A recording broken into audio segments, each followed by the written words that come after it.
Hello and welcome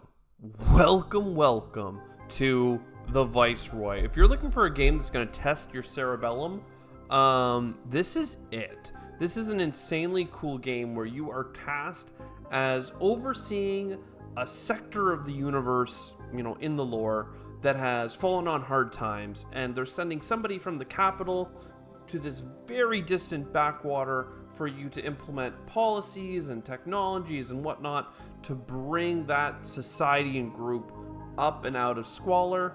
At the same time, not everybody loves government. So there might be a rebellion that brews, so we might have to invest in fleets and defense and whatnot and prove to the people that we are actually good overlords acting in their best interest, and that we can bring them out of squalor and make them a very great independent colony. We only have a limited time as a viceroy as things kind of slip from our grasp, and the country or sector of space will have to go independent. But without further ado, let's jump in. The way it works is as you play games, you get influence. You can spend that influence on upgrading different stats. You can look at all this stuff right now. The one down here that I actually do have 20 points into is fleet growth. Don't worry about that. We're going to jump into a new sector of space, as we can see here. And the challenge is an economic collapse. So we're going to go through how to kind of read all of the different information on this screen here in a moment. But just know that we have taken over a territory as the Viceroy. And this territory is shaken to its very foundation by a devastating economic collapse. The challenges presented by this reduce the returns on investment and generate economic waste. Watch your spending while attempting to increase the income as quickly and broadly as possible. So we've got complex taxation laws on 54 districts in the system that prevent people from getting returns on their investment. They've got malinvestment, kind of systematically hurting them. We've got a permanent debt crisis, which helps us from doing industrial stuff. We've got a credit collapse, lovely. Hyperinflation, these are whole planets being hit by hyperinflation. Same thing with planets here. These are district level issues, these are planetary issues, and these are system level issues. I'll talk about those, what that means in a second. But another market collapse here, cultural specialists are getting hurt, and then happiness, formerly important. This system was once great, so that's certainly something we want to deal with. So how does this game work? Well, basically, as you can see me scrolling around here, there are a bunch of systems, right? A star system with planets going around them, and they're summarized up here for us. There's a whole bunch of different names of systems, and there's some other things going on here. And what we can do is look at any of the individual systems. This is Burnett. Burnett is made up of 2 different planets. And if we click on Burnett 1, it's made of 6 different districts. Burnett 2, on the other hand, is only 4 different districts. So that's kind of where we are with Burnett. And that's kind of how it builds up. So on the very lowest level, we have districts, places on the planet where we have all these different people, and they're producing one of 3 things. People need industrial goods, biological goods, and cultural goods to survive. If a district doesn't have enough, they will buy from neighboring districts. If there aren't enough on the planet, they will buy from neighboring planets. If they can't buy from planets, they will buy from the systems, like different systems in this sector. And if not, in this whole sector, they will buy what they're missing from the rest of the galactic universe. But all of those degrees of separation lead to trade losses and transportation issues and whatnot. So just know we have all these people, and they're doing a whole bunch of stuff. We have this Commonwealth group. This is the lowest class of people for us. We've got the Panarchy, plutocrat group. They are cultural specialists. They are our middle class, and if we can get high enough wealth in the system, we can actually get some imperial overlords to come and live in our sector, and they're industrial specialists. But it doesn't matter. So we got all these districts. We got these districts make up planets. These planets make up systems, and we've got Burnett, Downs, Duncan. Duncan has 4 planets in it. Harris, Huber, Russell, Sexton, and I think in total you can say that we have 100 different districts. And I'm just kind of cycling through all these different planets right now, and you're going to see that in general they have these production values up here on the top. We're seeing they range between 1, 2, and the odd 3 in terms of what every unit of people can produce. And then there's another thing, which is if they are up here and unspecialized, they do the raw production of every category. And if you specialize them, then they will do only this column, but they will get a multiplier. So that might become relevant later. Here, like I could produce 2 industrial goods doubled, so 4, or I could leave them unspecialized and they'd only produce 2, but they'd also produce 3 and 3. So this would be a bad planet to specialize in industrial, even though we kind of start with a sector improvement here, which is fine. I mean, some of these places are very cool for a whole bunch of different reasons. So what's the point of this game? Well, the point of this game is to try and get these people out of, like I said earlier, space squalor, low value. And we have a lot of levers that we can pull. First of all, we have policies. So here's a whole sheet of different policies. What do they mean? We can talk about them. Well, basically, we have a military police. We can go ahead and I'm going to set myself to the junta or junta, military junta, which basically means that rebels are going to get fleets funded by unhappy people, and there's plenty of people that are unhappy with our empire right now. They will take over the system and kick us out and send us packing and force this system to be independent. If we select this, our fleets, viceregal fleets, that's us, the Viceroy, our fleets will cause fear, or as I like to say, it will lead the people of like living on planets where we have star destroyers floating over top to know that the Empire, you know, has their best interest at heart, and we've invested in the security of the system. Don't worry about fear. We'll call it faith in the Empire. We could also do a vassalage, which would make it difficult for, like, it doubles our fleet capacity, and then the rebels have a chance to overflow. In the viceregal fleets, we don't get the extra capacity, but we do get the extra fear, which is really nice. Civil defense halves the rebel fleet capacity, which is another way of fighting it. So they'll have less fleet, we'll need less fleet, but we get no benefits in terms of having fleets. And then there's also peacekeeping, which can allow you to have, like, the rebels can have fleets all over the place. They'll never take over. They'll never kick you out, but they will cause terrorism trying to make people unhappy to overthrow you. So we're going to go with the junta. We're going to go very militaristic in this round. There's other things here with religious policy. So either we can dive into religion to get population growth at a cost of bureaucratic overhead, or we can give up some population growth to remove bureaucratic overhead. Early on, I want to keep bureaucratic overhead as low as possible. This is just like an overall value that stops you from getting income and value. It's just like waste. It's like administrative waste. We're going to keep that low early on so we can afford to purchase technologies and improvements. Current policy, we can change this to make it less scientific capacity for less overhead. I'll do multiculturalism here, which increases our overhead but gives us more science up front. And for the very first turn, I like to do a kind of cheesy strategy. We can do a feudal economy, a free market, a regulated economy, or a planned economy. We're going to dip into communism for one time period, one increment, to try and get these 2 wealth levels with this multiculturalism. And we're going to get a bunch of technologies next turn using that. We'll talk about it later. I'm going to try and move back to a free market, but we'll see. Right now, there's no real reason, like, there's no real reason, like, I'm trying to, how do I say this?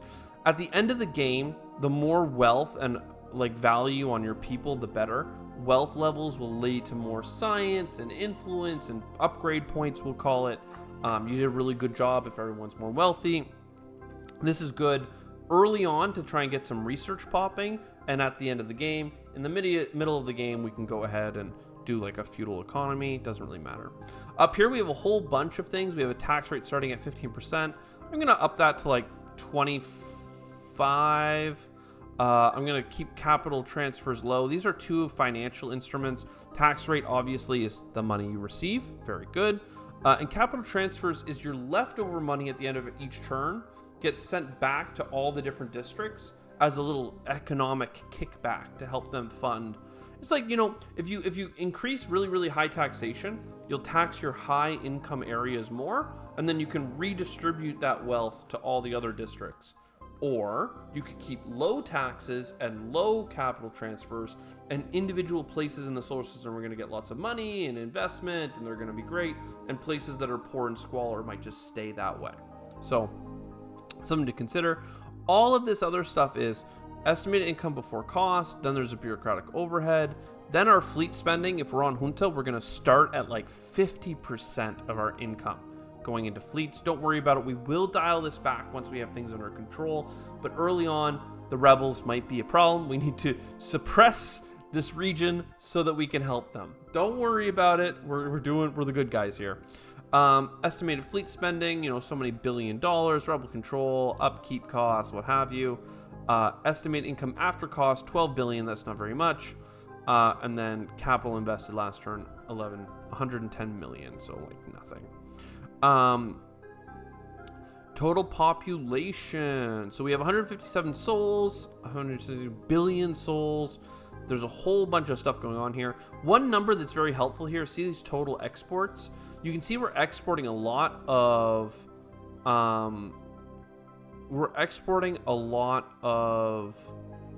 like cultural exports and even more biological exports.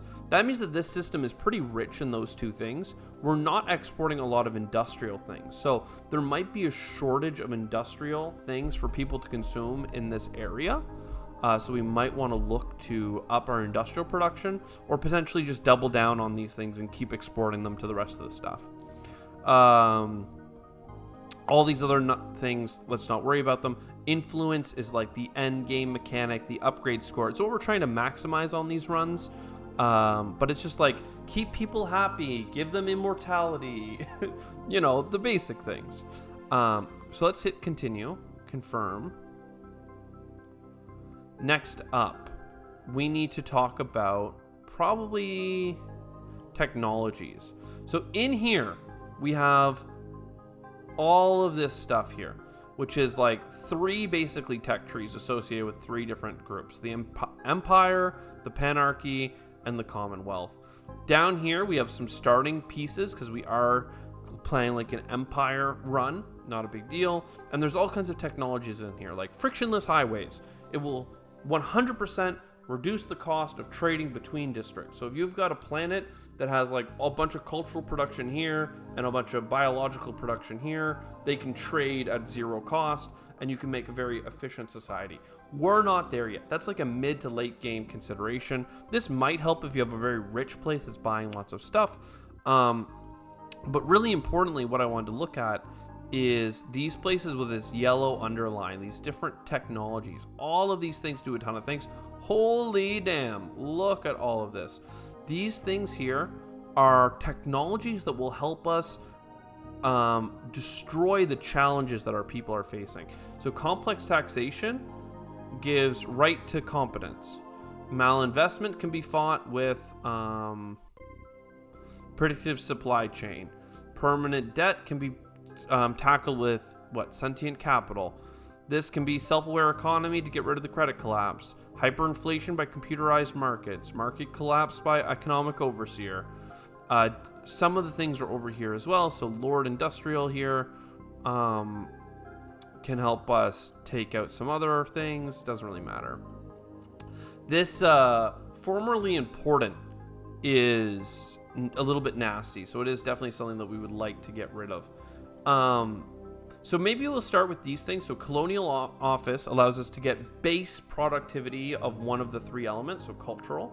So we'll get that, and then we'll get landed mediocrity. I don't care so much about the rate of return, but I do care about this happiness penalty, because any happiness below 3 overall means that basically people choose to pay their taxes, and they basically have to. The richer they are, the more they pay. The cheaper they are, the less they have to pay. And their happiness decides what ratio of that money goes to the government, me, the Viceroy, and what amount are they going to send, not paying their taxes to me because they don't believe in my government, and actually spend it on the rebels so that they can buy ships and fleets to down me. On this side, we have some interesting stuff. Predictive capital and self-aware economy, or predictive supply chain, both give industrial productivity at, you can see above the little green line that says industrial capacity, it says planet. So a whole planet would get this bonus.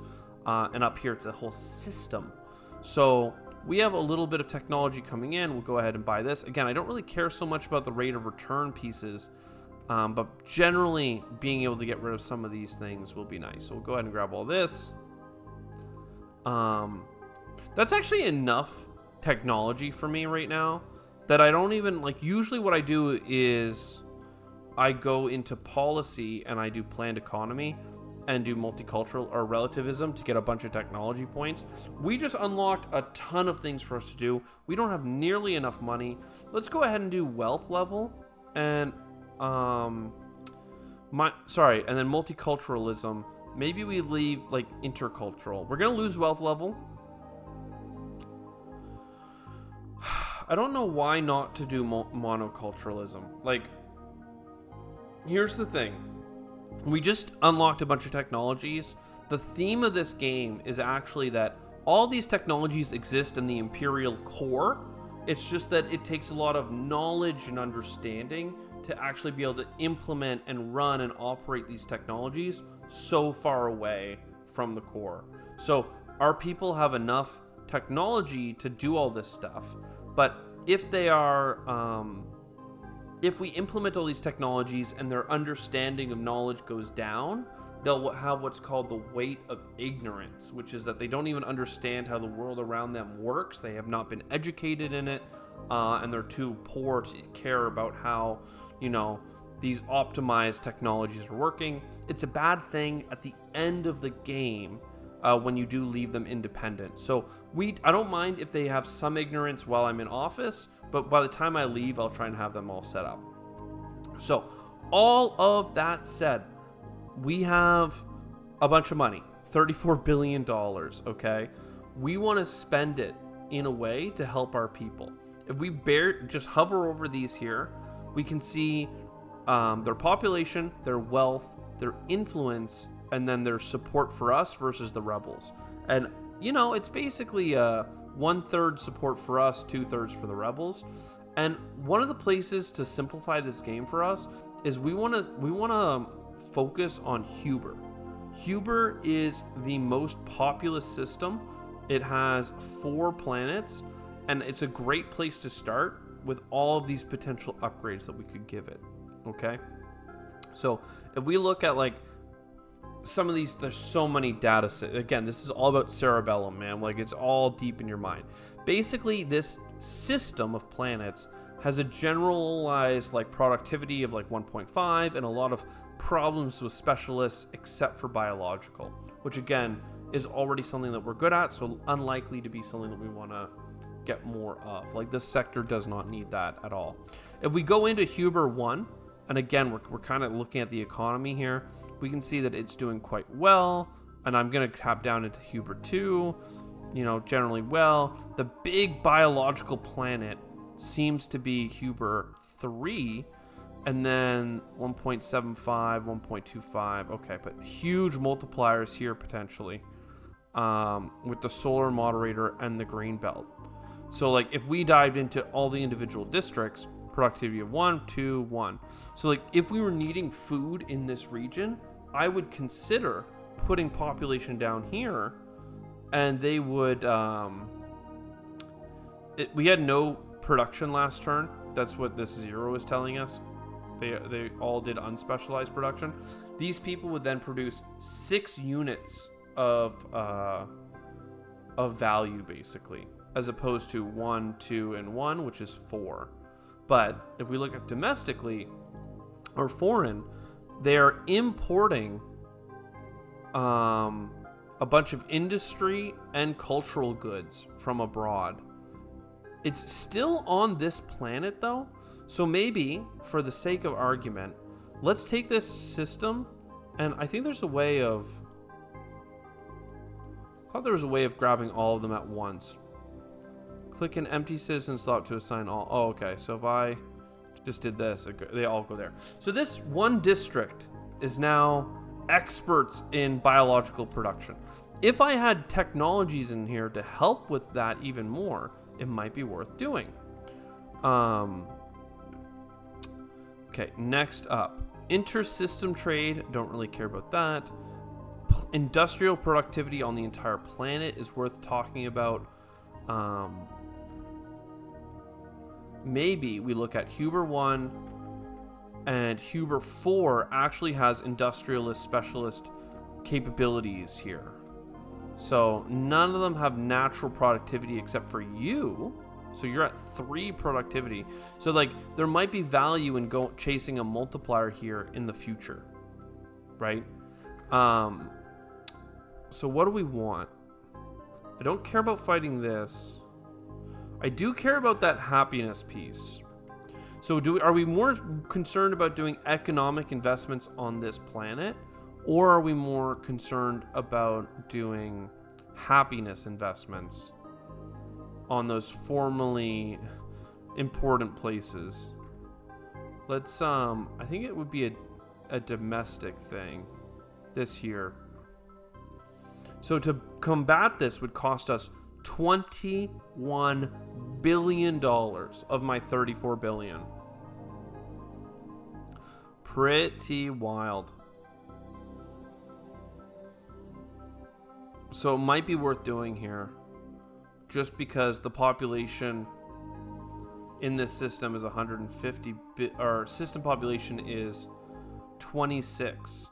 So that's like 1/6 of our population is getting this -1. If we look at most of our planets, they're roughly into the happiness. Some of them even have this, what this called the seat of justice here. So they're decently happy, and they are probably supporting the rebels the least. So economic investments help them be happy because they're wealthier, but this one here is much cheaper because this system only has 2 planets. And only 8 billion people. No. Let's go to where we have 26 billion, or wait a second. Yeah. This one here had 17 billion people. This one has 26. Let's do this and cure formerly important with our localized government technology. And then let's go to that city that was Huber, and let's see if we can make Huber 4. We could give them a productivity like upgrade, productive supply chain for the planet, because they are the only ones that are likely to have a productivity multiplier get anywhere into the positives. And even then, it might be a long shot. Here in particular, I'm like, there's already a blast furnace. If we got rid of the debt crisis, this would be at 2. If we got 1 upgrade on top of this, it would be 3 times multiplier. So if we had 2 to begin with, then we make in 6. Anyway, let's go ahead and throw this in. We're not going to worry about specialization yet. Huber 4 gets predictive supply chain. We have 8 billion left. We could give them another technology. And every technology we do increases bureaucratic overhead. So you really do like have to specialize. You can't do everything. What about the other planet that we were curing this from? Your economic outputs, you're more general. Do you have the opportunity of having a very industrial planet? These ones already have multipliers of 2 from deep core taps. So perhaps Duncan 3 is the other, or Duncan 2 is the other place that we'll focus on early on. Duncan 2 Here is a predictive supply chain to help you produce more stuff. We're down to 3 billion stuff. Most upgrades cost at least $1 billion on a district level. I'm not sure that these capital improvements are really going to be helpful. If we come up, there is $24 billion invested on this planet somewhere. 11 billion in this district. And then 10 billion here. So like we could provide like a computerized market so that the capital invested here produces more returns. Returns on investment, capital delay, economic waste. Yeah, so it's another way that people can get rich, basically. Is this is $10 billion. So my question is there another place in the world that has more than 10 billion in capital? 11, I'm just tabbing through as fast as I can here. Really no, like there's a huge economic collapse in this area. I saw an 8. So yeah, as soon as I get back to that 10 and 11, I think that we just go ahead and give a refuge for some of the capital to live. But capital transfers are really not a big focus of my run right now. But here's a computerized market and a computerized market. And you can see how we're doing like very surgical upgrades to like a very like specific thing. So all right, all of that said, the last thing to consider is fleets. We would love to add a fleet, but we don't have at least 100 capacity of fleet. Our current capacity is 35, and our maximum is like 3 billion based on our investment. It's just going to take time for that money to go in so that we get those fleets. So let's hit next turn, and there's already a rebel fleet that spawned. There's one ship there causing, terror, basically, or trying to take over the system. We do have an objective list. Now, these are small things that we can do along the way to kind of make people happy. A miniaturized gate at Huber is, like, insane.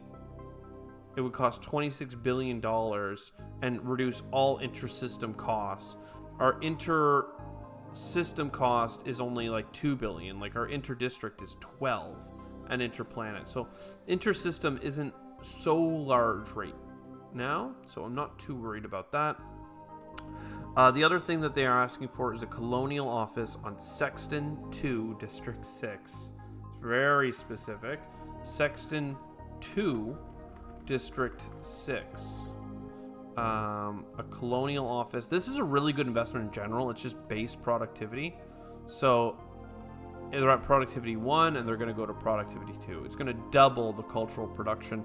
It's something that I like to put in a lot of places. Where I don't want to put it is places where I'm going to be specializing them into other things. So just something to consider. A lot of our districts that were at wealth level 1 are at wealth level 0. And I'm pretty sure if I click on technology, we're at unused capacity negative 106 or whatever. So 161 billion, because our people lost a lot of their knowledge when we reduced their wealth levels to 0, and 61 instances of going to 0 wealth. We'll talk about that as it becomes relevant. Every turn you get an event like this that does something. So here we got plus 1% capacity to science, and they'll add up in all these different columns. Right now we're at 0 because it's like the first turn of the game. But bureaucratic overhead will go up by 0.2% every turn. So very quickly, it'll go from 0.2 to 1 to 2 to 10, and then basically you'll be forced out of the system. Overcrowding is decreasing because people are dying and populations are shrinking. Important to know. So, with this rebel fleet here causing terror, let's go ahead and go here, add fleets, and see. We have 300 million.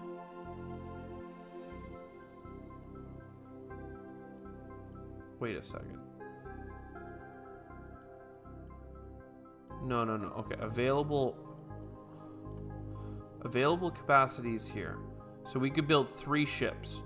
Cruiser. The only difference between these cruisers is what you can do with them is put on different weapon systems. So, or armor for more health. 60 hull points. 10 hull points, 10 shields. So this would just be a shield boat. So like what you can do though is you can see here we have flak guns. Capacity use 1, range 40. Boom, 100 hull points for 100 weapons. Whereas we could take another ship that's also one and done, and we could give them the biggest weapon, 1,200 range, right? Boom, we put 10 of them, it has 10 hull points. So short range gives you more modules, and more modules gives you more health.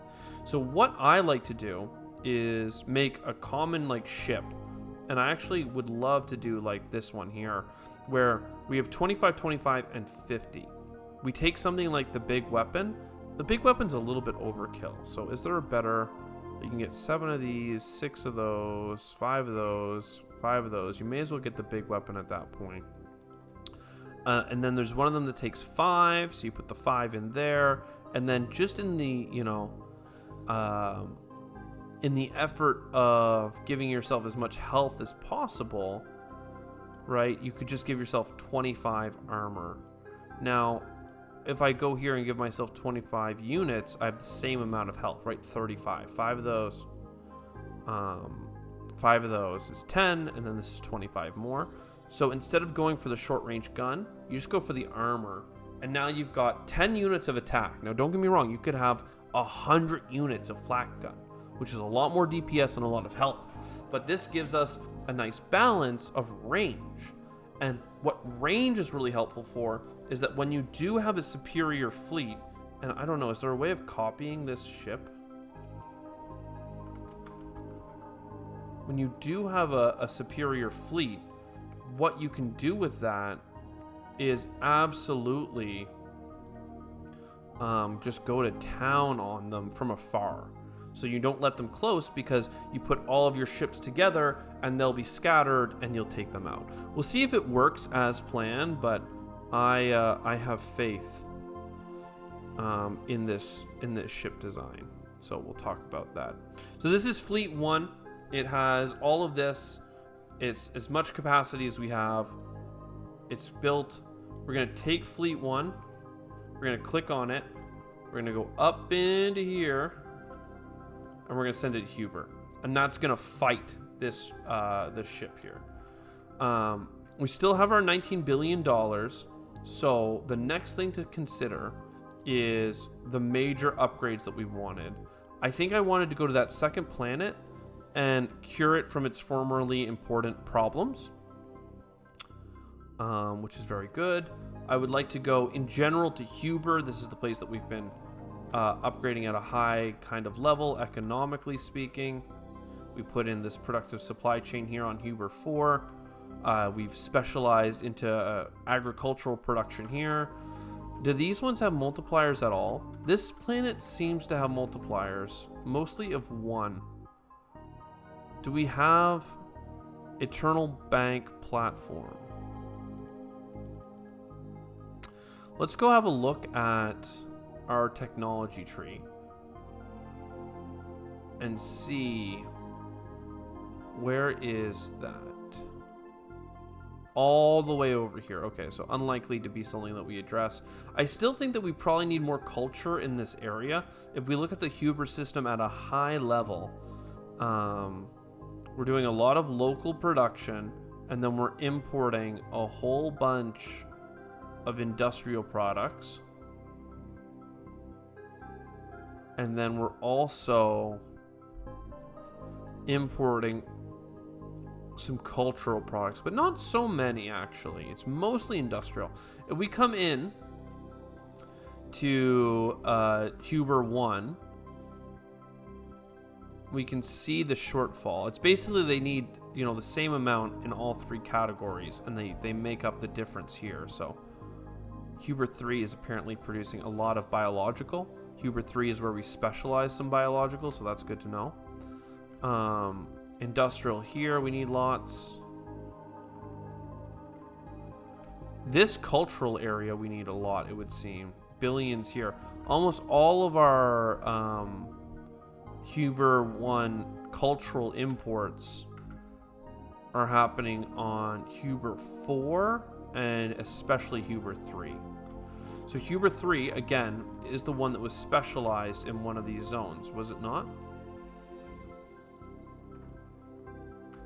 I thought we had Huber 1, Huber 3. Cultural productivity here, nice.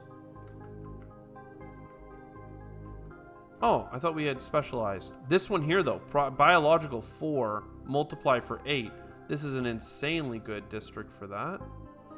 This one here has a multiplier of 3, but that's not very helpful. This is the one that has the production upgrade everywhere. You are 2. Okay, so this was also on Huber 4. Interesting. So there might be a lot of specialization to do out here. This could be 4 of this production, but if you're already doing cultural that heavily, then we should keep doing it. 3 to 2 is still 6, but I get 6 in a nice balanced way if I just let them continue. So, all of that said, let's go into Huber 2. There's chances for this. Oh man, this planet here though, Huber 1 has some culture. 3 times multiplier here though. That's 2 to 3 is 6, but they're also getting 6 in a balanced way. 3, no multiplier, unfortunately. We could get it to multiplier of 1, but that's not worthwhile. Let's get in some of these places where people are chilling. I would like to look at these districts and look to see, like, who's importing the culture. Like, you're importing...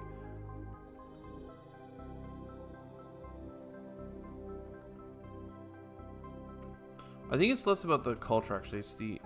It's the trade costs. I don't know. There's so many ways to think about how to maximize, like, productivity, I would say. Like this one here, for instance, I think it's worth putting all of you here because this is 3 times 2. And then this upgrade here makes this 4 times 2. That's 8 production. The problem with that is that you were already doing 7 if you were just balanced. So, like, maybe... Actually, sorry, these guys stay for sure. Maybe we do a small bit of specialization instead of all in. Yeah, a lot of biological in this area. We're actually all the way on Harris. I've kind of moved my way out of where I had meant to be. I wanted to be on Huber. Cultural of 4. Okay, let's go to some of the planets that are just chilling then. Huber 2, for instance. I think it would make sense to get some colonial offices in these locations. And I can go to just, like, the planet level of Huber 2 and do it as a huge project, but I don't have enough money for all that, so I'm just kind of picking some to do. Oh, sorry, I accidentally clicked the wrong one. I don't want a capital thing here. I want a productivity thing. All right, so all of that said, it looks like we're going to go into our very first battle. I would like to command instead of auto-resolve because the way that my fleet works is right now all the things get kind of automatically thrown on the board. We don't know where the opponent's going to be, but what you can do is take them and just, like, put them together. And you can see, like, how outrageous the long range is. Like, I'm pretty sure the long range allows these guys to hit the entire board. Yeah. Is there a space that they can't attack? It looks like just the corner. So now, because they're all together, even if this guy was like a melee battery dude, all of these guys can attack from anywhere, basically.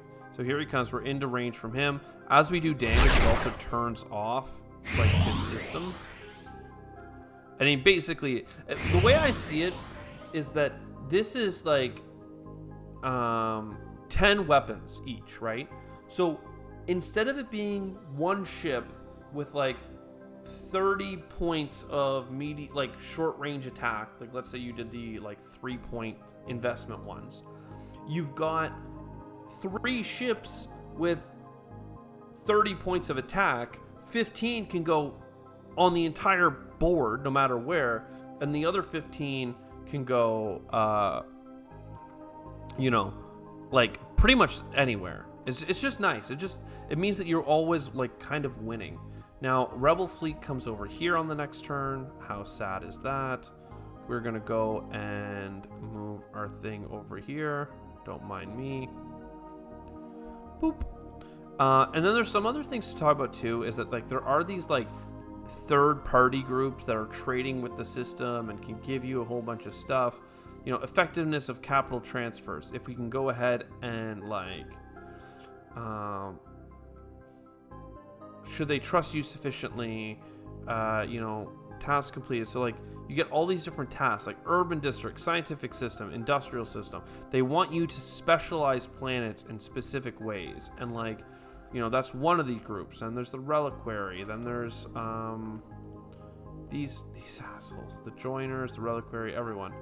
So is this just the 3? Biological planet. Yeah. And it'll tell you who's like your closest planet or system so that you can invest in it. So crowding is decreasing because people are dying. We did win a battle. And look at that. The wealth in 2 districts, one on Harris and one on Huber, actually increased. Who would have thunk? Cult of the Elect and objective here. Build a predictive supply chain on Duncan 1. That's probably worth doing. I do like a predictive supply chain. That is the one that gives 1 base production to everyone. So it's pretty expensive, but it's worth doing. And if it's our goal, if it's our mission for the round, then it's probably worth doing. Mission complete. And then new mission. Cure malinvestment on Harris 2 District 4. Harris 2 District 4. Like, it's not worth curing malinvestment here, because this planet has minus 20 capital. Is there any district on this planet? Harris 2 District 1 is at minus 15. Almost all of them are at minus 15 or 20. District 4. I mean, for $1 billion, $1.2 billion, we'll do it, but we're not happy about it. With 16 billion left in the tank, I would like to go back to Huber. And like, one thing I never clicked yet is actually the survey thing here, where we can see like the different wealth classes of different people. Is this column here, the population, the productivity. It does it at like the system level, the planet level, the district level. You see their production, their imports, their exports, their productivity. It's a lot, I would say. And you can click on the survey list to get details about it.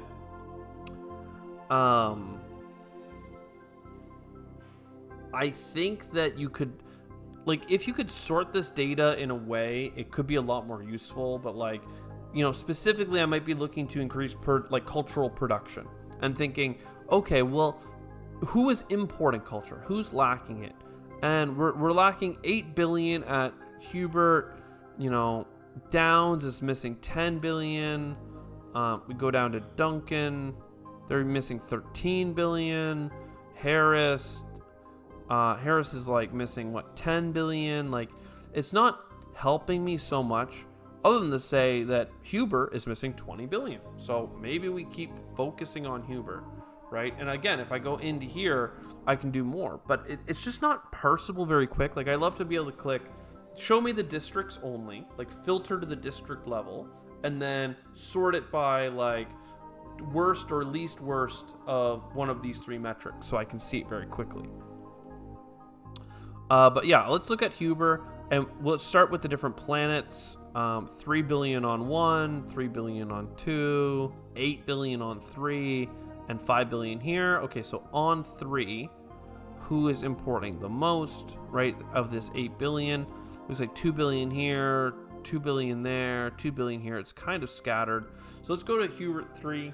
Let's look at the groups that we have that aren't doing anything specialized. We already gave you cultural for the record. And this could be 6, but we have industrial productivity that's good. This one here is probably worth specializing, but they're already short on culture, and that one's a culture of 2. So basically, this is the only... These 2 here have the ability of producing a ton of biological. So I'm going to specialize you as well, and then in the other 3 districts, let's get the cultural upgrade. So then these 3 districts are making culture, and the last 2 are making biological. The ones that are making culture are also making a lot of industrial, but not... Well, here's the thing. Are they going... On Hubert 2, are we going to leave these ones unspecialized? I don't know. It might be worth eventually giving them the cultural specialization, so I don't want to give them district production or industrial production. Here on Hubert 1, for instance, everyone is a mix, so it would be worth installing predictive supply chain. And then down here on Hubert 4, we have some specialization, but we could pretty cheaply... We already did, sorry, get the industrial. So then it's just whether or not Hubert 3... I mean, I could just see it specializing. So Hubert 2, no specialists yet. So on Hubert 2, let's give them the predictive supply chain. I think we have enough left for... we have enough left to buy a small district improvement. We could look at capital. So no capital on Hubert 2. A little bit of capital here. Again, we upgraded this one so it could grow. And we can look at what that capital is doing. Returns on investment, 261. Capital decay. You know, always 1% of the capital each turn. Up to population and capital produces rates of return. Up to population in capital produces rates of return. The next population in capital gives returns at -1%, and so on. Oh, I see. So the more people that live here, the more money will come out of it. So what do we have for population? 150 billion, right? So for the first 150 billion capital gives us the 5% return. Then the next one gives us a 3% return. So as long as the total amount is staying high is good. It's probably, in that case, worth diversifying where we have, you know, that capital investment stuff. Capital is just invested money, okay?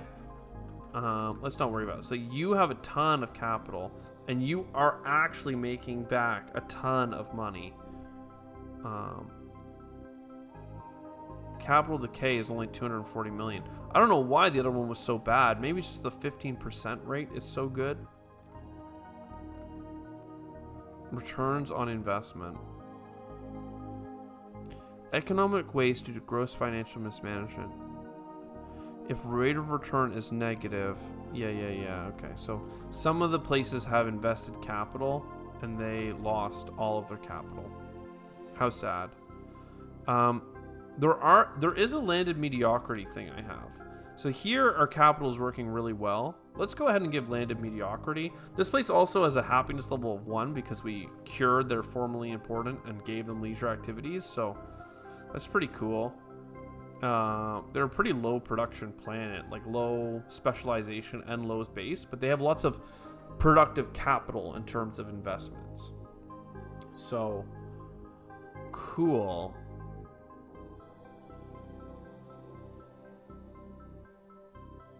I don't think there's anything else we have to do right now. We could cure more malinvestment. There's 5 of these. The Old Empire, the Joiners, the Reliquary, the Greeners.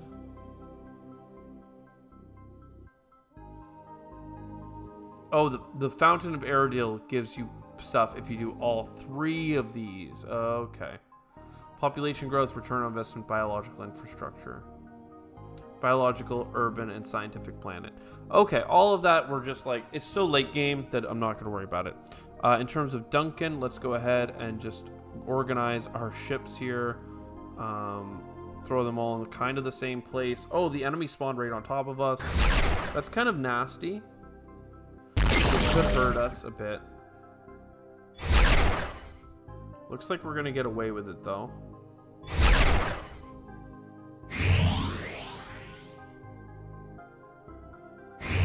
So far, so good. Great. A new rebel fleet. Could we please see? I don't know why it's difficult to, like, move the rebel fleet, like, where you want them to go. Like, I should be able to say, like, go here, but instead I have to, like, scroll over. Next thing. Fleet. We have a lot of fleet available to us. I'm going to do more of these ships that are just maybe doing the javelin array and shields.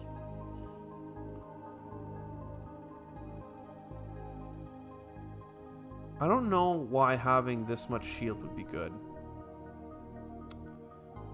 10 hull points and 5 shields. Like, sure, the shields would come back, but weapons at range. Like, I don't see the ton. Like, other than the fact that it'll obviously heal if you're a big bruiser, but, like, it's not that many hull points. What does well divisible by, like, 50?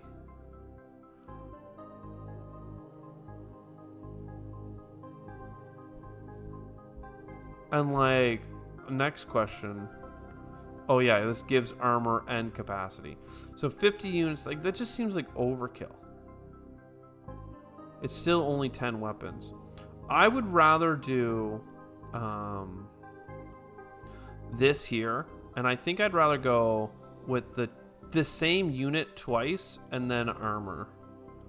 And that's fleet 2. There must be a faster way of building these ships. You know, don't get me wrong, we could put in a battleship. We almost have enough capacity for that, but doesn't seem like it. So, boop, boop, boop, boop. Just building fleets, don't mind me. Building fleets. Killing rebels as they spawn. I'm not sure how many zones we have under our control. Unfortunately, there's a lot of sectors in this run. It changes every time. But basically that just means that it could be harder. Why don't you guys just give up on these super long range weapons? I don't know, like, what's this? 8? It's not worth giving up two stacks for that. So we're doing medium range with armor in case, like, units get close. Lots of medium range. Lots of armor. Do have another 150 left. So one more, and this is the perfect ship. Don't know that that's actually true, but you know. Burnett, so one can go to Sexton. One to Harris. Downs is over there. Okay.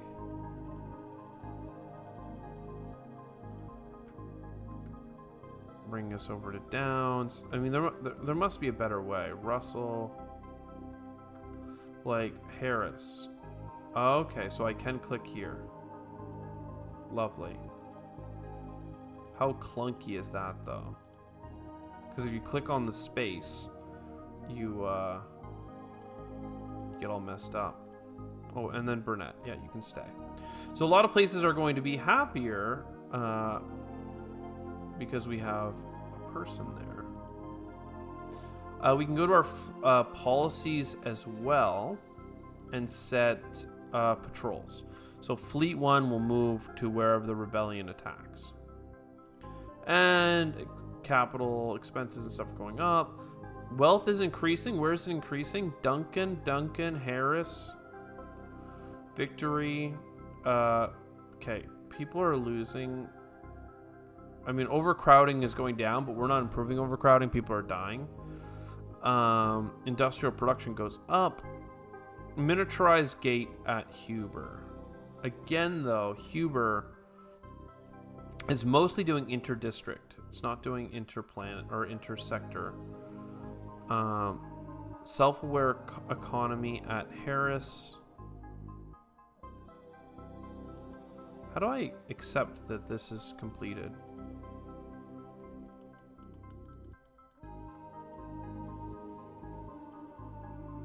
I don't know.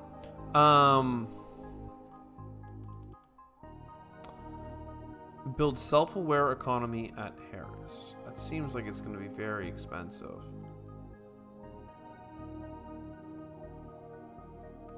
Oh, industrial productivity, though, at the system level. That is absolutely worth building. I'd like to build that in a lot of places, actually. And when you're at the system level, this is very helpful. At Harris, I'm realizing now you can see the distribution. So I know this is going to be very productive. I can come down here and see, oh, okay, I have a lot of people here as well. Self-aware economy is $27 billion, you know, all that other stuff. We can go, I don't want to go to capital, I want to go to policy. And here we can see our income. What is our science output looking like? We do have weight of mortality, weight of ignorance, because we have 52 billion and we're way over that. Policy, that's for science capacity. We could do state religion for a bit, but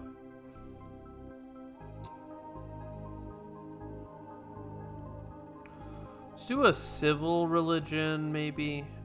I don't want to. I really want to have as much cash as possible for these big improvements. So maybe we just chill. I could probably hit auto resolve, but for the sake of having 0 chance of deaths, let's just make sure our fleet is always started pointing at itself, so they spend as much time with overlap. And then hopefully they will all go after this opponent together. Here we go. We have 15 attack for each of our things. And the opponent, well, is basically dead. They have like 21 points of attack. So, yeah, that was pretty decisive. All right, once again, wealth levels all across Harris are coming up. Jaunting grid at Huber, miniaturized gate at Harris. Again, Harris. If we look, not really having much inter-system trade, so I'm not too worried about it. I wouldn't mind just building more, like, in general, especially if we go to, like, Huber, just getting more of that high-level self-aware economy. That seems good. What was the secondary mission? Jaunting grid at Huber. No, thank you. Viceroy fleets. Very good. We could use...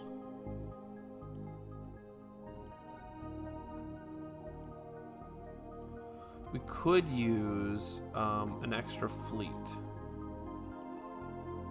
I think that if we look, Burnett has one, but Huber does not.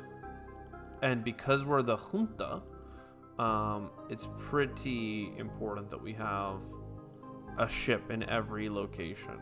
So let's just build a couple more. We can make this easier to command here soon by making just stronger ships.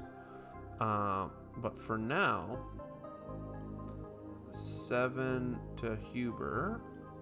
And for the sake of argument, I would like one more. And that one here can go to where Fleet 1 is. So now Downs also has a fleet.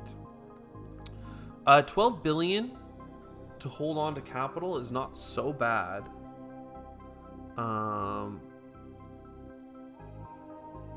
So let's see what this does. If I hit auto resolve,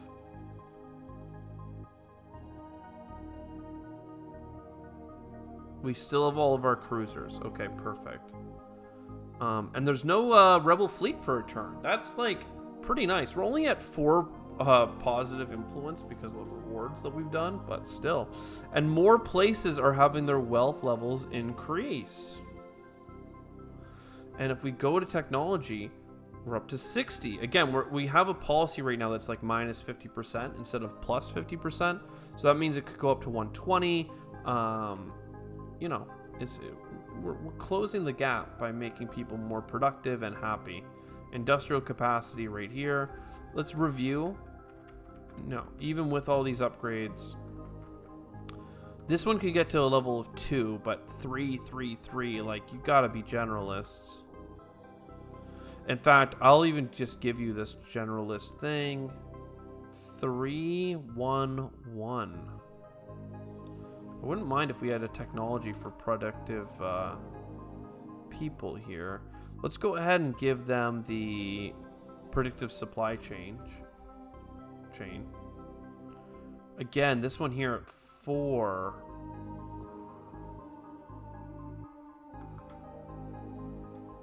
So I guess the question is, Harris 1, biological, cultural, like, again, these places are very much generalists right now. They have high base productions in all categories and little to no multiplicative stuff. So I think it makes a ton of sense to just invest in their productivity with predictive stuff. Let's keep going. So you're not very productive. So if I had a multiplier unlocked, I would want to consider it, especially here. This whole sector could be very specialized.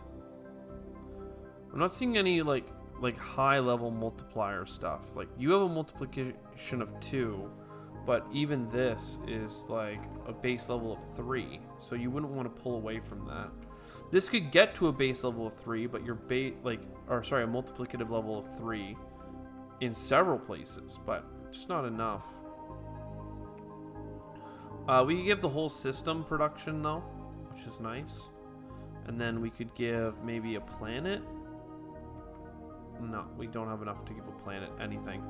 But so far so good. I mean, damn, we got every single place with a fleet at this point. I think that with this level of fleet investment, we actually almost have enough for a mega cruiser here. Fleet 1. I could strip you down and get a battleship.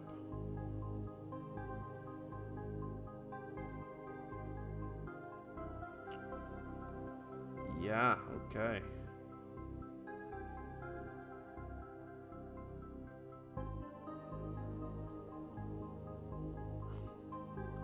.500 capacity. So even if you give them the longest range, that's still 50 units of attack. And then 50 units here. And then 25 shields. Means that we're actually a little bit weak.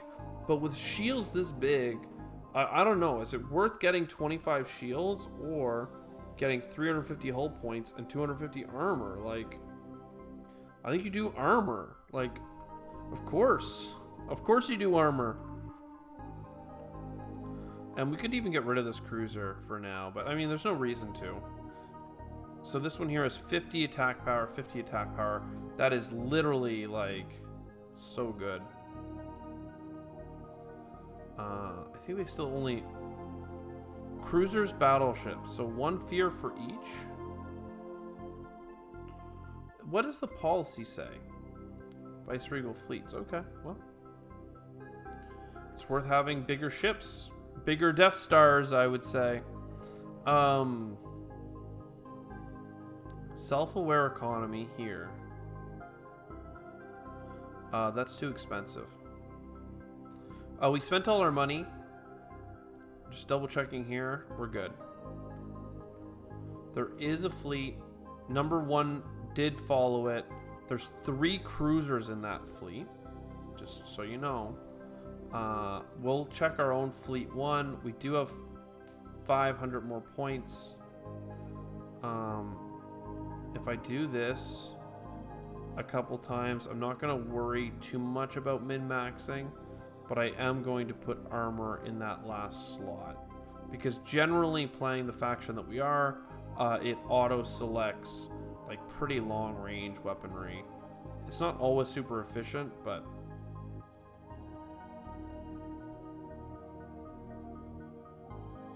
like this here, like like if you had selected 8, you'd get another attack, right? 2 there, you may as well have gone up a level or down a level. Either is better than just chilling. So I guess we min-maxed a little bit after all, but alright, $45. You want a colonial office here. That's pretty easy. You want a jaunting grid at Russell.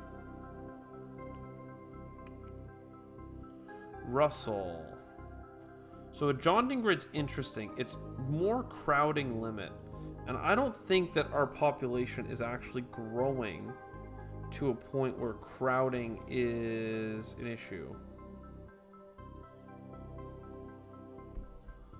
If I zoom in,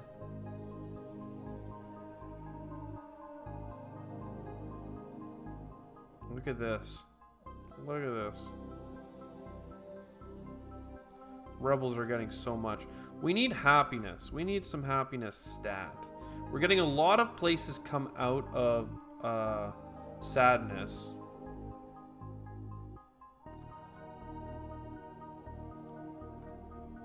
No, I really don't care about a jaunting grid. Some of we could create like the frictionless stuff to prevent the like if I go here and look at inter-district cost, right? That's 3 billion, 7 billion, 19 billion in Huber, right? 19 billion in Huber. If we look at the different planets, it's about 5 per particular Huber 3. And if we come down here, some of them are at like the 2 billion mark. So like you, for instance, could get the frictionless rails. Why is it not here? I thought I have that technology. Or maybe I literally just chose not to pick it? Oh, I thought I had grabbed it. Okay. Well, damn. That's something, isn't it? Okay, economic overseer. I'm really sad that I don't have this frictionless highway. I only have inter-system trade costs down, and that is not actually so hot. Are you cured? Zero systems have this challenge. All of these are rate of return, basically, except for industrial specialist. I could just start removing those negatives, but I don't think that's the most important thing to do right now. I think the most important thing to do is to say, hey, look, you guys could benefit from a self-aware economy and a predictive supply chain. Then we come down here and we give you a predictive supply chain. And then we come down here and we give you a predictive supply chain if we could, but we can't. Maybe you? No. Okay, well, in that case, our production is coming up in the sector that we were missing the most of. Like, in fact, we can go to policy here. And remember here, we were doing exports. Now culture is something that we're low on, actually. Because we've gotten so many beneficial industrial production technologies that culture is now the thing that we are interested in. So I wonder if there's a sector I can find. Like this one here is 1.07. 1.07 is looking good. 1.17 in terms of actual planets. right? You have a 2 times multiplier. So if I give you this, you'll be producing at 3 and then times 2, and that is pretty sick. I would like to get rid of the empty itilism, but that's a pretty hard one to successfully get rid of in terms of technology. Let's go ahead for 1 turn though and go from monoculturalism up to multi. Okay, and let's dial back the -1. No, not if I'm gonna put this in. I don't want to lose my -10 at the same time as adding 10. 25% income. Let's go back from feudal economy perhaps, and that'll lift up people's wealth levels as well. They'll stop being so suppressed by feudal economy. Crowding. We want crowding to be an increasing issue because our people are like expanding or growing. So let's click where this fleet is. Yep. Let's click our fleet button. Yep. Command. So again, here, all that really matters to me is that everything is together at the start, right? I'm okay. Like, as long as they're all stacked up into a death ball, the opponent fleet is not going to have a chance to kill us. And like, you can see, like, we have 50 attack power from our battleship. So it's just like, sorry. And then it's gonna come in range of this thing. So pew, pew, pew, pew, pew, pew, pew, pew, pew, pew. And yeah, there's not a chance in hell. That's the value of long range. Is you just make a death ball and they sit and they corner snipe everything. New technology available. What a surprise. All the tech levels in all 60 districts have gone up. Victory and Burnett. Private shipyards. Fleet capacity is now up. I think that our fleet is still growing pretty rapidly. So let's go into our policy sector. I think we can finally like just dial it down to like 25%. Like literally halve our fleet spending. Because we are absolutely crushing it. Fleet 1 has 1, 2, 3, 4, 5, 6. As long as this goes up a little bit next time, we'll just make this fleet 2 battleships. And that should be awesome. Hyperinflation at Duncan. I can do that. And computerized markets at Harris 3, District 2. Harris 3 to computers. Again, not very helpful, but that's fine. With that and this, though, it will actually have a positive capital value. And this should put it even higher. So there you go. Happiness around 2 is pretty nice. Fear of the law, don't say it like that, okay? Don't say it like that. Cultural productivity, okay? That's the next kind of thing here. I'm looking at these multipliers. It's so hard. Taking 8 production over 10 overall. We're in the middle class, though. You can see a lot of the people that were this are now becoming pentarchs. So, like, this is a very rich zone.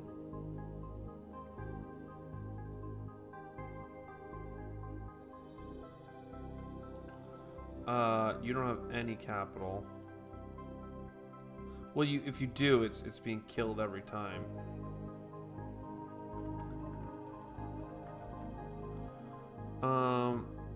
Maybe I just give you guys a living chance at getting your capital higher. Or, you know what's probably even better? Is just giving you guys colonial offices.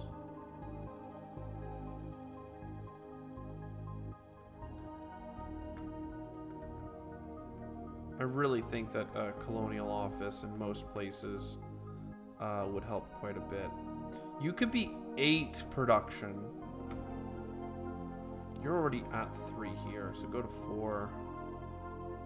This is such a boring place. And I want them to know that they're boring. Like, they've got no ups or downs. They're just chilling. Great. So let's go to our technology. I should have done this first, actually. Cultural specialist multiplier. I would like to get that. That's only 2 away. I have unused capacity, but not that much unused capacity. Seat of Justice gives happiness, and that could be pretty significant. Another thing to consider is education.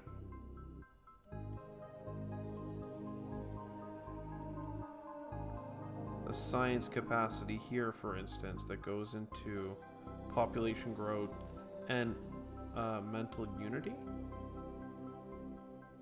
I'd like to move towards cures.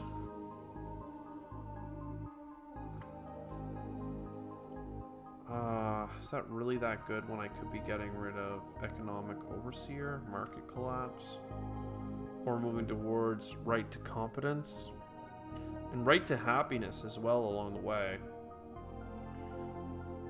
Industrial specialist multiplier. Like, there's so many techs that I want. There's none that I need this turn, so let's just take a turn and relax. So Fleet 1 is going here. A certain number of districts have gone up to wealth level 3. That is, like, actually incredible. Crowding is increasing. That's good. Influence gained is going up. Landed mediocrity. Sure.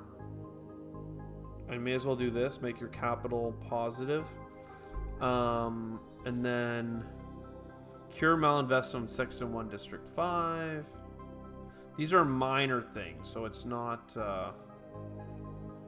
too painful. There you go. Malinvestment cured. That one's not worth putting any more points into. Technology, unused capacity, just a little bit. Fleet capacity, I do have enough. To just get rid of these cruisers entirely. Add in the extra battleship. Yeah, I don't think... You know what? That's okay, I guess. So you're 40 units, 44 units. You may as well just get this one. 50 units.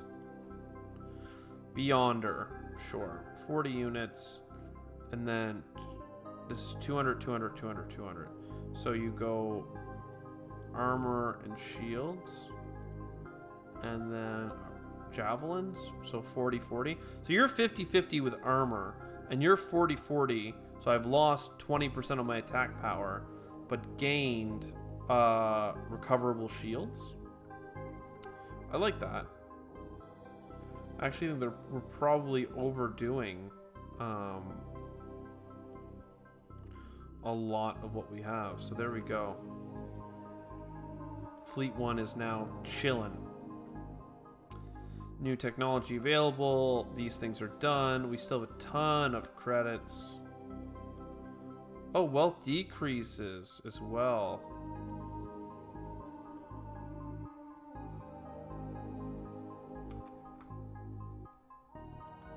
I wonder why your wealth decreased. You guys are such great generalists. Here you go. You all get the cultural production building.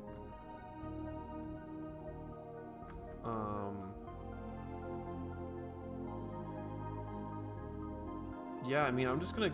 Like, raw production is just so good, right? We should be just giving it out. And then, like, if we have to specialize, we can. You're out of 5, but you have no innate stuff. So... You guys are probably short on biological. Let's, again, just at the highest level of policy look. Exports, exports, exports. So, biological and cultural could benefit from some investment because we've just lifted industrial so high.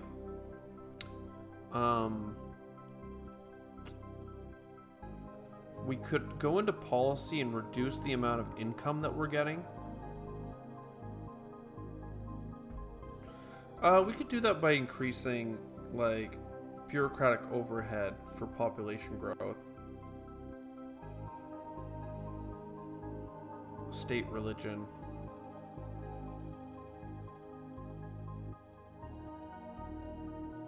I do like to command.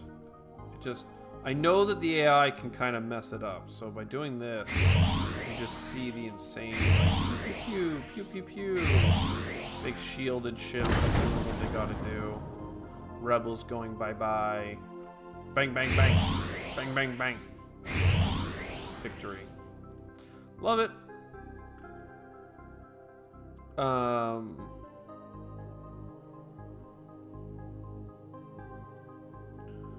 New technology. I mean, we still have one technology. We just don't have enough for 2 technologies. Here's the thing, though. If we do go for, like, the educational one, we could just go ham. So, like, wealth level and population are the ones that we want. So, Harris... Russell is pretty good. So starting with Harris, get educated for $20 billion. You've got a lot of capital here. I wonder, like, this one could enjoy some capital improvements.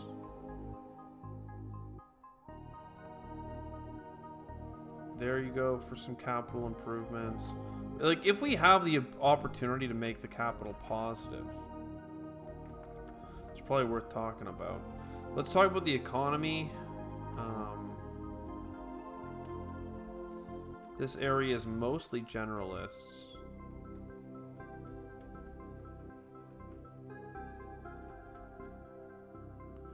Holy, look at these raw productions. Like, it's pretty whack.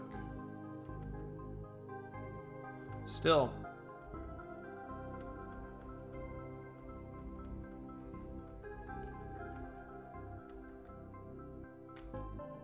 Not many multipliers. Like, I can't find a really high multiplier here at all. Like, if 2 is the best we can find, like, what the heck?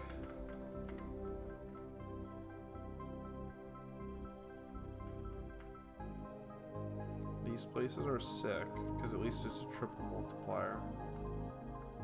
But the industrial, like, raw industrial of most of these planets is just so high. I don't think there's a fleet adjustment to be made. There's no baddies. District incomes are going down. A lot of overcrowding is coming up because population are growing. I mean, we're chilling, right? We're chilling hard.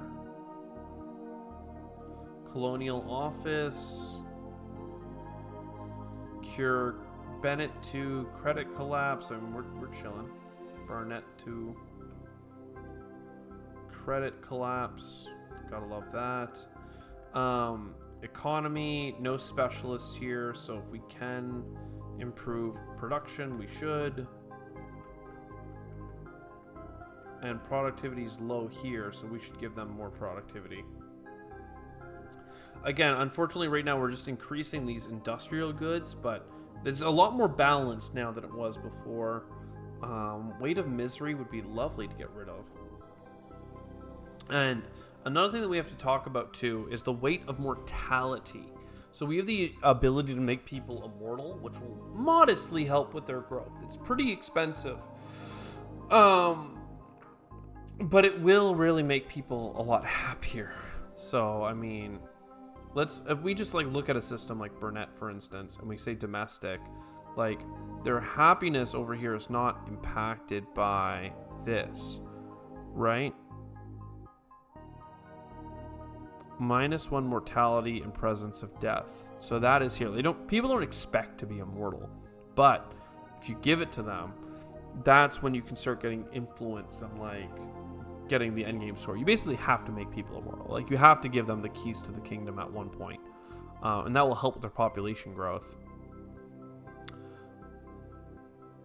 I mean, this is pretty good actually. But like happiness of 2, I'd love to get happiness of like 5. It's just to do that, I need to do more of those technology things. We'll try an auto resolve here.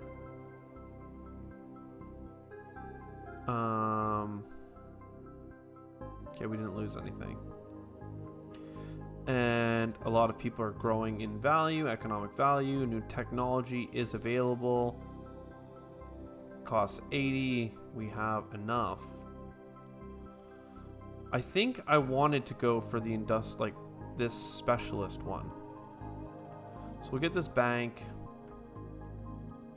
And then I think that Harris or Russell, you really could use the education. So distributed thought here.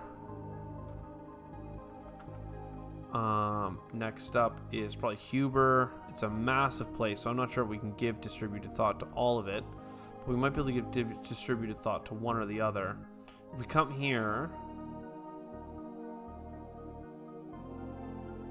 there should be like a science. This year, 26 billion, 17, 17, 17. So this 26 billion planet, you deserve this upgrade. 16, 16, 16. This one's 17, 15, 17, 17, 17. 27.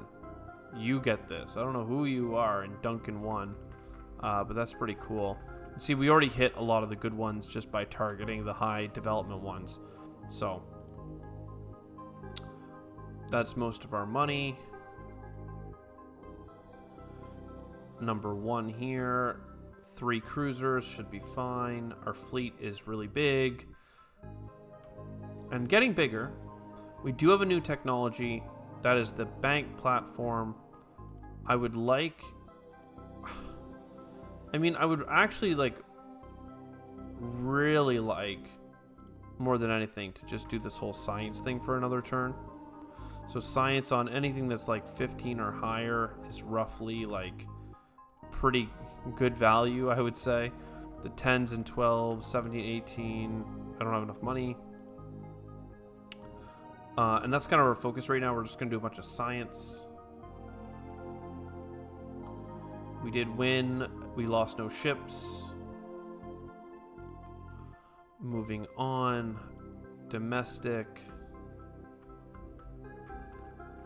40. I mean, 17 and 18 is like really good. We still have $9 billion, so one more planet. 18 is looking like the best. Just looking at this value down here. 18.6. Another 18 is out there, but that's fine. As you know, planets grow and other stuff, like those numbers will move. Bureaucratic overhead,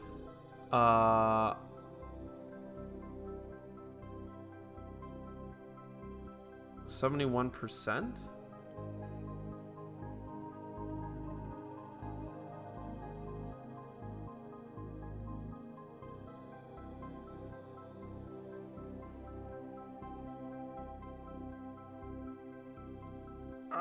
What? When did that happen? How did that get so high so quickly? Let's lower our tax rate in general, though, to make people more wealthy.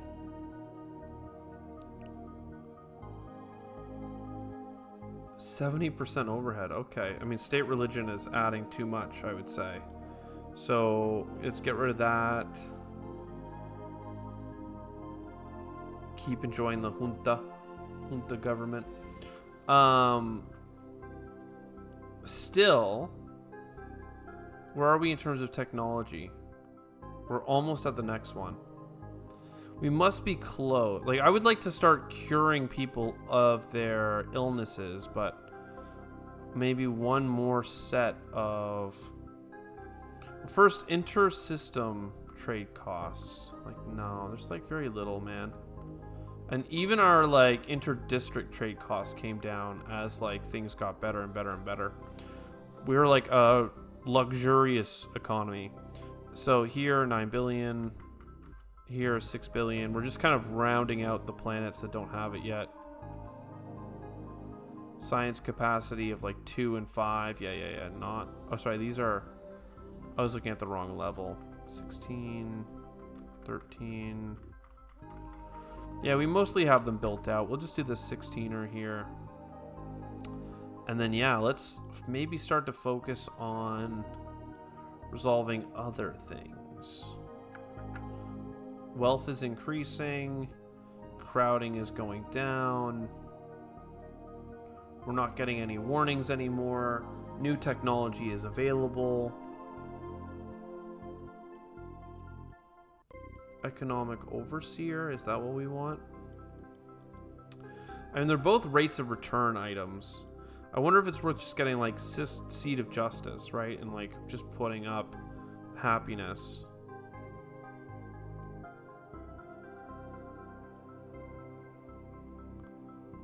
But I mean, I feel like we're sent here to fix the issues, right?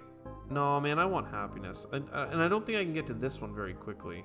Let's take the seed of happiness, and I'm going to do happiness next, followed by whatever else is needed. So, Eternal Bank Platform, Eternal Bank Branch. No. Seat of Justice. So, who's got the most people at this point? Wow, a lot of these cities did grow quite a bit. Like, Duncan is so happy and just growing so fast. Let's give you, because before it was all at Huber, right? Huber is super chilling here. We give some things here. Maybe we can start curing some of these illnesses, like the rest of hyperinflation. The credit collapse and some other things are next. But generally holding on to our cash is good. Rebel fleet at number 1. This rebel fleet is still just 3 cruisers, so that's fine.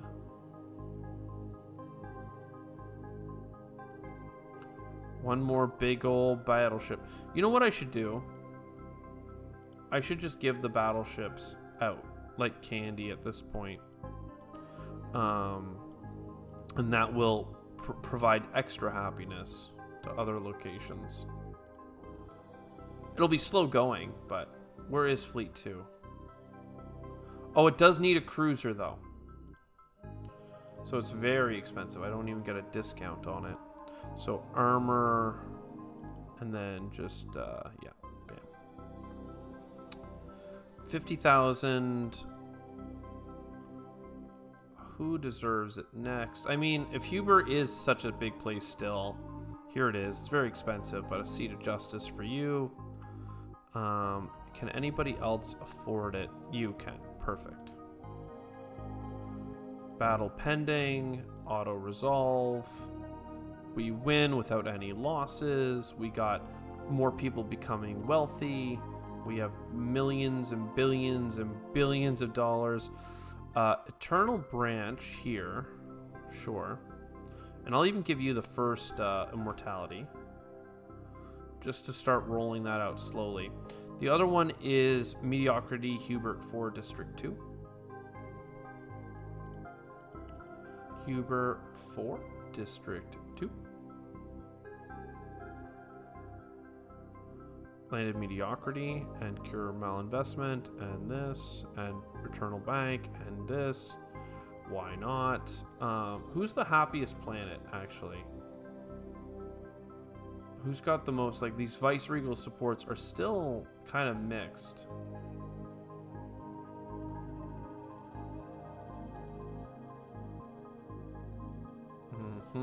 Like, literally 50% of the support is still going to the baddies. So I guess they just want more happiness then.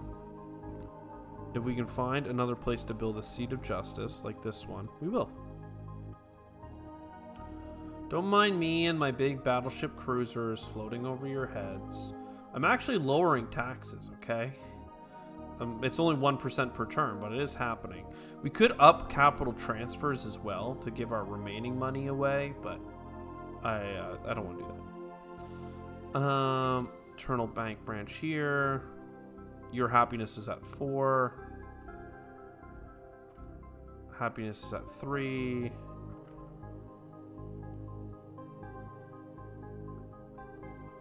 I mean, okay. If these places are this happy, they should become immortal. You got a -2 because of existential terror. And crowding. Well, maybe I do need some jaunting grids. Is there anywhere else that can get a seat of justice? You can. Okay, it's very expensive to build the seat of justice. You have to do it at the system level, not the planet or the district. So it can be tricky. More places are improving their economic position. More battles are being won. The cult of truth, our science capacity is going up. Very slowly at this point. Without making major societal changes. I mean, I could just build a predictive supply chain here. Just give them more base production. I have no specialists, so... Fine by me. Sentient capital. Who's happy? Okay, that's what I need to know. Who's happy? You're at 3.1, 3.7, 3.38, 4. You know, alright. Well, whoever's at 4, you're all given immortality. Whoever's here, you're also going to get it. You guys were formerly important, and now you're immortal.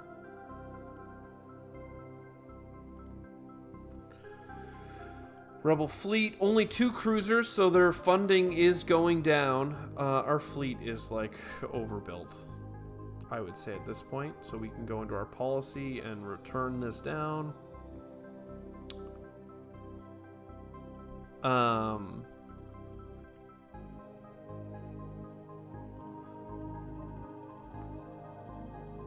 Jaunting grid is crowding limit, but it's so big. Like, it's such a big investment. There is a seat of justice left, so that's nice. And again, coming in here, I don't think I need policy, like the negative population growth for the 10% bureaucracy. I don't know. We'll try turning it off for a second and seeing what happens. Auto resolve. It is warning us.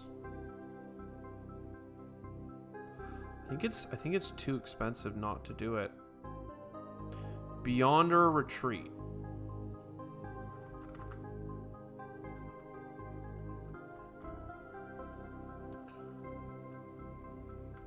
I mean, I just built it, but I don't even know where it went. Is that foreign? No, it's domestic. No, it's in here. Should be in this slot here. Yeah, okay. So that's only even gonna work. I guess what I need to look at next is influence and be like, all right, which district has the most influence? Like, I'm seeing 4s, I'm seeing 6s. Like, they're the ones that really deserve immortality, because that's how this game works. And I want to cure your pains, but like here it just doesn't make any sense. You have so little capital ability, basically. Like, it's just not relevant. Still, we're trying to reduce, you know, mortality in this place, so have at ye.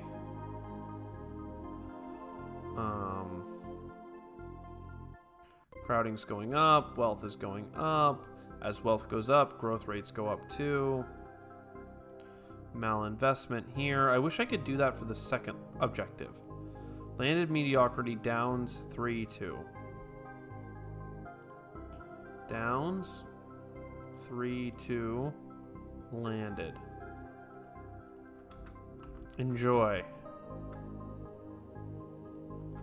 Trying to cure your stuff.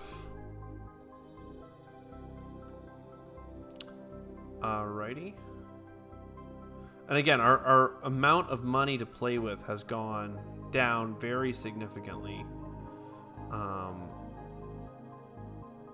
In so many ways. I actually don't know. If I click fleet, yeah, our fleet capacity is actually slowly diminishing because we're not investing in it enough to hold it up to what we're at now. But that's fine. That's fine. Some wealth went in the wrong direction. Malinvestment. And I'm trying to make sure that we have immortality, all right? It's very important because this influence, as you can see, the weight of mortality reduces it by a percentage. Okay, so raw influence right now is at 400. So if I were to get the influence to be better, then we would be good to go. Influence to 180. So Pentarch's Mercy. That was basically all the money. Next turn. Again.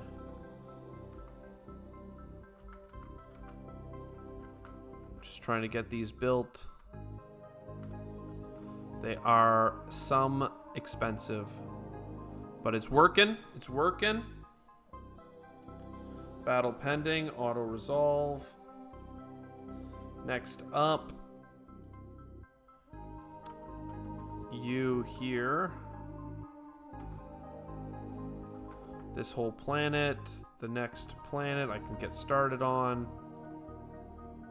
And we're kind of just ripping through these turns. We actually get a new technology.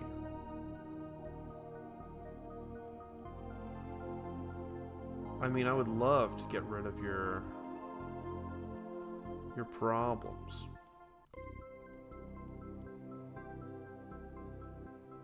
This reduces bureaucratic overhead, but it's at a planetary level. It would be so expensive to try and implement. Get the economic overseer, but again, I'm not sure that I'm actually that interested. Like, it takes a while for capital to build up and be useful. So like this place here has 900 billion in capital somewhere. So 600 billion here. They're getting $3 billion from the world every turn, and they're losing 6 billion. You see what I'm saying here? Like they don't have enough population to make it work. We'll put another bank in there to up the percentages. And I mean, again, I can do that here because these are some pretty big capital investment locations, but yeah, I mean, so many, like, you kind of need the capital to be spread out. Such a, like, economics thing, you know? Fleet, yeah, we're now in the negative. I don't know that this does anything.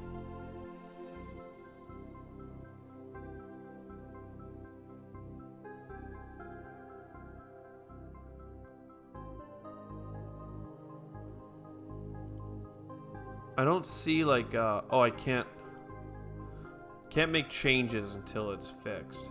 But in influence, I don't think it's making a difference. Can we continue, please, our crusade against mortality, even though I just took a short break of fighting capital malinvestment? Income levels are improving. Crowding is going up. Miniaturized gate and jaunting grids are just not needed. Again, we're looking to get immortality set up for people. So as long as we're putting those out, we're good. We're closing in here on the end, I would say.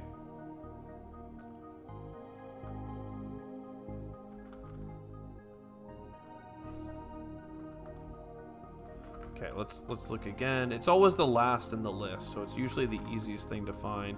And it's the technology you start the game with because it has a lot of overhead associated with it, I guess, to build it in every single location when it really only gives you 1% growth rate. And usually people in the game, at the start of the game, hate you. So growing the population that hates you is not always super cool, I would say. So there we go, building some. I mean, we're almost there. It might feel like this is just like repetitive craziness, but our influence is now only at -16, and we're getting more raw influence because the population is growing. the enemy fleets that are being built are being destroyed as they pop up. So, I mean, what's not to love?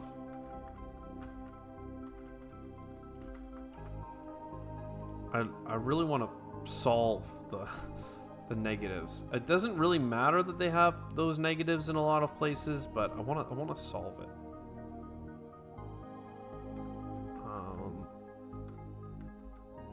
And I am wondering how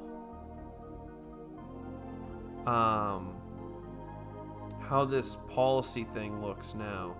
You can see biological is the thing that's missing the most, which is interesting because it's the thing that we were the strongest at when we came here. Like if we go to Huber, for instance, this is a triple multiplier, right? But it just never makes sense to give up the other the other raw productions. Now that we've invested so high in like all of them, they're just so good and scattered. 4 times like doubling is nice, but I'm wondering though, do we have any planets anywhere that have imperial people? Like it's so hard, in my opinion, to get the highest level of citizen. But maybe I'm just not very good at the game. Battle pending, credits gotten, and maybe like as you become a better viceroy, you get more and more like benefits that you can get to make you do longer runs and a bunch of other stuff. So like maybe I just need to like do more runs and like level up. But I think this is the last bit of immortality needed, which is nice. End turn, auto resolve. We have very little cash now. Cure hyperinflation will do. I mean, I really do want to cure.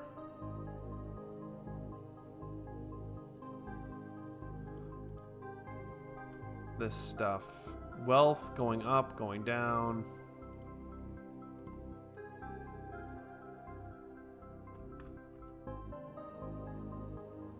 Not enough money.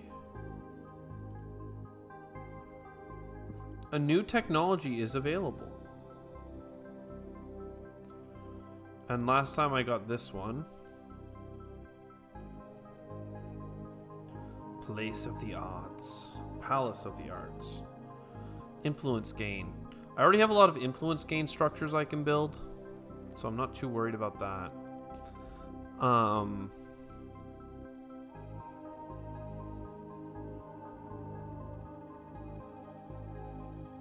Specialization doesn't really matter in a lot of ways because I'm not a specialized economy. It never made sense for us to go down that technology path. And we are getting high levels of wealth being generated. Sometimes it goes down, little blips here and there, but overall trending in the right way. We can just do a bunch of end turns here. Our influence is going up as the population is going up. We have no weight of mortality impacting us anymore. I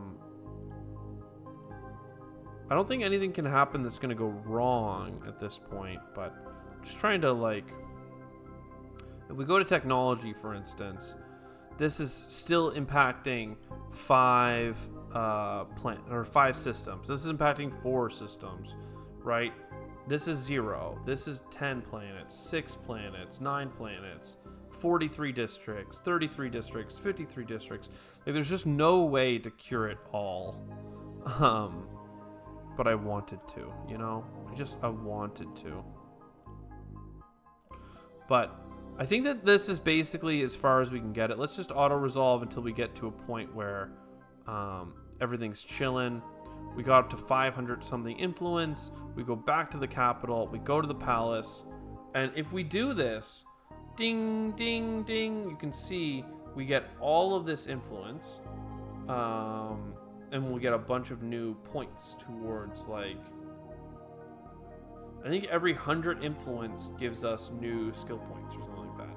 So we hit done, and we can see here, territorial progress. So the income of the people that lived here over the, like, you know, let's say the decade that we were there, doubled. They went from a $1 trillion economy to a $2 trillion economy.